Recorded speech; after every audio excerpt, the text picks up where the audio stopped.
Colorado Congressman Gabe Evans is urging Immigration and Customs Enforcement to focus on arresting and deporting criminals. Evans and 5 other House Republicans sent a letter that warns the head of ICE not spend time and money on people who are not a public safety risk. Your political reporter Sean Boyd spoke with Evans, and Sean, Republicans sent this letter. So what do you make of it? Some Republicans, like Democrats, are worried that ICE is casting too wide of a net. Last month, the Trump administration told the agency to shoot for 3,000 arrests per day. Critics say that's led to agents arresting immigrants who pose no public safety threat just to meet that quota. Based on government data obtained by CBS News, nearly half of those housed in immigration detention facilities nationwide have no criminal record.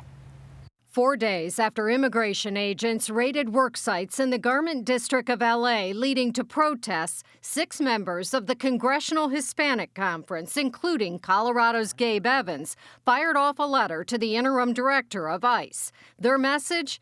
Don't use limited resources to pursue individuals that do not constitute a threat to public safety. We just have to make sure that, now that we're a few months into the new administration, that we're keeping the focus where it needs to be. Evans says based on ICE's own records from last summer, there were nearly 660,000 undocumented immigrants in the U.S. with criminal records, including 13,000 convicted murderers. The focus from a public safety, from a national security lens, must remain on deploying all available resources to find these 600,000 plus criminals. Homeland Security records show ICE has 59,000 people in custody, more than its allotted beds. 47% of them have no criminal record. But Evans says the ICE facility in Colorado is a different story. It has room for 1,500 and 1,300 in custody. 57% of them have been convicted or charged with crimes. 27% of them have received deportation orders from immigration judges,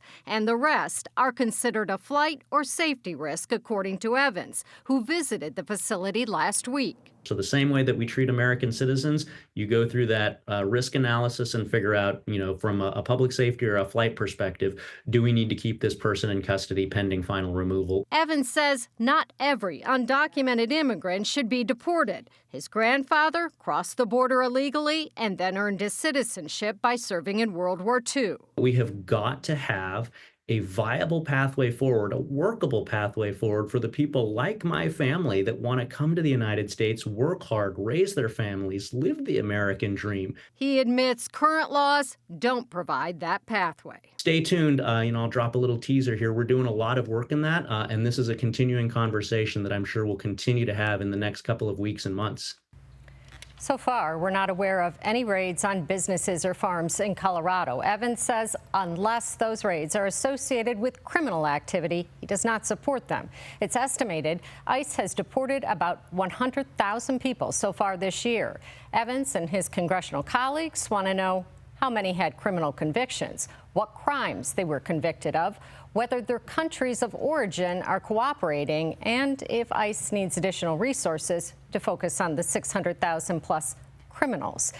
They gave the director until Monday to respond. The Republican budget bill in the Senate right now does include $75 billion in additional funding for ICE, and that bill is expected to be voted on in the Senate this next week. And of course, we know you will keep tabs on that for us, Sean. Thank you.